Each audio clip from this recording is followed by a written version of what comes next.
જય હિન્દ મિત્રો, જોઈએ આપણે આજના વિડીયોમાં કે મફત અને ફરજિયાત શિક્ષણનો મિત્રો જે અધિકાર છે એ અધિકાર અધિનિયમ 2009 વિશે મિત્રો આપણે આ વિડીયોમાં ચર્ચા કરવા છે. કેટલાક પ્રશ્નો તમારી સમક્ષ મૂકવાનો પ્રયત્ન કરું છું, તો વિડીયો પૂરેપૂરો જોજો. શું છે કે મફત અને ફરજિયાત શિક્ષણનો અધિકાર અધિનિયમ 2009. પ્રશ્ન એક મિત્રો જો તમારી સમક્ષ જો પ્રશ્ન એક તમારી સમક્ષ જો શું છે પ્રશ્ન એક કે બાળકોનો પ્રશ્ન એક તમારી સમક્ષ જો શું છે કે બાળકોનો મફત અને ફરજિયાત શિક્ષણનો અધિકાર અધિનિયમ 2009 ક્યારે અમલમાં આવ્યો? તો પહેલો પ્રશ્ન છે મિત્રો. 4 ઓપ્શન આપવામાં આવે છે, એમાં સાચો જવાબ તમારી સમક્ષ શું છે કે ઓપ્શન ડી જવાબ આવશે 1 એપ્રિલ 2010. ઓપ્શન ડી જવાબ 1 એપ્રિલ 2010 જવાબ તમારી સમક્ષ અહીંયા મૂકેલો છે. જો પ્રશ્ન બીજો શું છે કે બાળકોના મફત અને ફરજિયાત શિક્ષણનો અધિકાર અધિનિયમ 2009ની કઈ કલમ સ્થાનિક સત્તાધિકારીની ફરજો સાથે સંબંધિત છે? 2009ની કઈ કલમ સ્થાનિક સત્તાધિકારીની ફરજો સાથે સંબંધિત છે? તો જવાબ શું આવશે? ઓપ્શન જવાબ બી આવશે, કલમ નંબર 9. ઓપ્શન બી જવાબ કલમ નંબર 9 જે અહીંયા આપેલી છે. બરોબર છે. જોઈએ મિત્રો આપણે આગળનો પ્રશ્ન ત્રીજા નંબરનો જોવાનો પ્રયત્ન કરીએ. જો પ્રશ્ન ત્રીજો તમારી સમક્ષ જો શું જે પ્રશ્ન છે કે બાળકોના મફત અને ફરજિયાત શિક્ષણનો અધિકાર અધિનિયમ 2009ની કઈ કલમ પાછું પકડવા અને હાંકી કાઢવાના પ્રતિબંધ સાથે સંબંધિત છે? જવાબ આવશે ઓપ્શન એ, કલમ નંબર 16. ઓપ્શન એ, કલમ નંબર 16 જે અહીંયા આપેલો છે જવાબ. આગળ પ્રશ્ન કે બાળકોના મફત અને ફરજિયાત શિક્ષણના અધિનિયમ 2009ની કલમ 25 ખાલી જગ્યા સાથે સંબંધિત છે. મિત્રો શાના સાથે સંબંધિત છે? તો મિત્રો એ સંબંધિત છે ઓપ્શન બી જવાબ વિદ્યાર્થી શિક્ષક ગુણોત્તર. ઓપ્શન બી જવાબ વિદ્યાર્થી શિક્ષક ગુણોત્તર. તો અહીંયા આવશે ઓપ્શન બી જવાબ વિદ્યાર્થી શિક્ષક ગુણોત્તર. ઓપ્શન બી જવાબ. જો પ્રશ્ન આગળ 5મા નંબરનો શું છે કે શાળા વ્યવસ્થાપન સમિતિ કઈ શાળા વ્યવસ્થાપન સમિતિ બાળકોના મફત અને ફરજિયાત શિક્ષણ અધિનિયમ 2009ના વિભાગ ખાલી જગ્યામાં પ્રદાન કરવામાં આવી છે?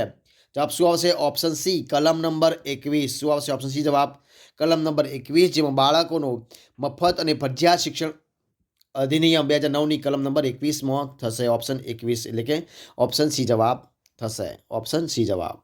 જોઈએ પ્રશ્ન આગળ. પ્રશ્ન 6 નંબરનો જો શું છે પ્રશ્ન 6 તો છે કે બાળકોના મફત અને ફરજિયાત શિક્ષણનો અધિકાર અધિનિયમ 2009ની કલમ 6 ખાલી જગ્યા છે. તો જો શું છે મિત્રો? જવાબ આવશે ઓપ્શન એ જવાબ એટલે કે શાળા સ્થાપિત કરવા માટે યોગ્ય સરકાર અને સ્થાનિક સત્તાધિકારીની ફરજ. ઓપ્શન એ જવાબ બનશે. ઓપ્શન એ જવાબ બનશે. જો પ્રશ્ન 7મા નંબરનો કે બાળકોના મફત અને ફરજિયાત શિક્ષણનો અધિકાર અધિનિયમ 2009ની કઈ કલમ અન્ય શાળામાં ટ્રાન્સફરના અધિકાર સાથે સંબંધિત છે? જવાબ આવશે ઓપ્શન સી, કલમ નંબર 5. ઓપ્શન સી, કલમ નંબર 5મા નંબરની. બરોબર છે. ત્યારબાદ 8મો પ્રશ્ન જોઈએ મિત્રો આપણે. તો પ્રશ્ન 8મો છે કે બાળકોના મફત અને ફરજિયાત શિક્ષણનો અધિકાર અધિનિયમ 2009ની કલમ 12 ખાલી જગ્યા સાથે સંબંધિત ધરાવે છે? તો જવાબ શું આવશે? ઓપ્શન એ જવાબ આવશે એટલે કે મફત અને ફરજિયાત શિક્ષણ માટેની શાળાની જવાબદારીની હક. ઓપ્શન એ એટલે કે જવાબદારીની હદ. ઓપ્શન એ જવાબ બનશે. ત્યારબાદ જે પ્રશ્ન નંબર 9મા નંબરનો શું છે? પ્રશ્ન 9મા નંબર તો 9મો પ્રશ્ન મિત્રો તમારી સમક્ષ બને છે. જો શું છે પ્રશ્ન 9મો છે કે બાળકોના મફત અને ફરજિયાત શિક્ષણનો અધિકાર અધિનિયમ 2009ની કઈ કલમ માન્યતા પ્રમાણપત્ર મેળવ્યા વિના કોઈ શાળાની સ્થાપના ન કરવા સાથે સંબંધિત છે?